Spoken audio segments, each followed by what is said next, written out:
detail through the whereases. I mean, I understand that it's necessary to get it right. But there is a very close time element.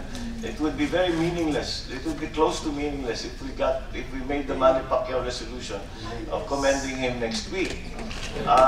So we have to also allow. I think, Mr. Chairman, that the statistics given by Attorney Belen, I think, show that ultimately the Committee on Rules and its members were very good. Actually, have been quite conservative. But it is the Committee on Rules eventually which decides, which goes through quickly, which needs more study, and which eventually does not go through at all. So perhaps it's a question not of making a mechanism by which we can decide very quickly what to do with a resolution that comes before us. Para kung sa doktor, yung triage. Ito, madaliin natin ito. Ito, pag-aralan muna natin ito. Ito, imposible ito. Huwag na natin pag-usapan yan. So maybe we can immediately designate or put them into, categorize them. Kung ito, palusutin nyo na kaagad, ayusin na lang natin yung whereases after. But we have to do it this afternoon. This one, this doesn't look right at all, but we have to do it, so let's study it some more. This one is completely all out of left field. We don't need to discuss it further.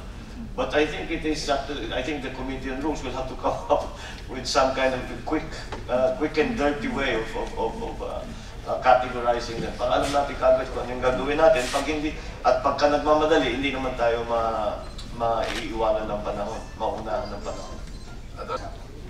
Anyway, the Committee on Rules can decide anytime. It can convene even on the floor and report out its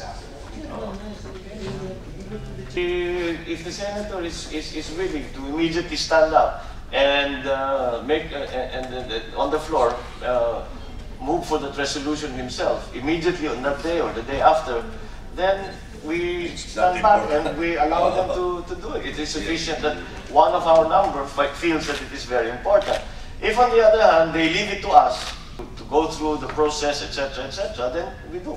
We go through the process, the technical working group, etc., etc.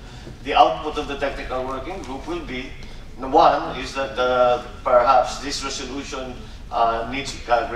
should be given a chance, but it needs more attention, or this resolution, for whatever reason, the time has the moment has passed, it has proved to be wrong, whatever it is, become irrelevant.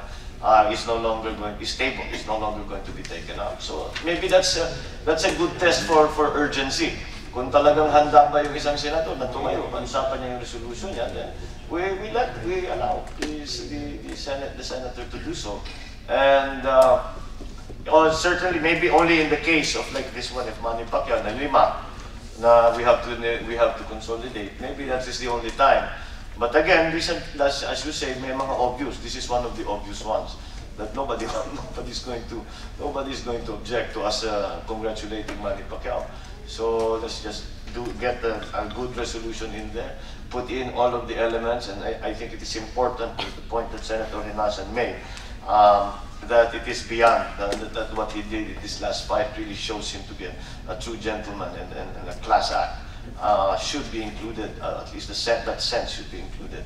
Pagka ganun lang. And I'm glad that we went through this process because we will now be able to incorporate that, which I consider to be an extremely important point that needs to be made, not only to Manny Pacquiao himself, but to all of the country. That itong class na tao, ganito kayo, ito yung gayahin.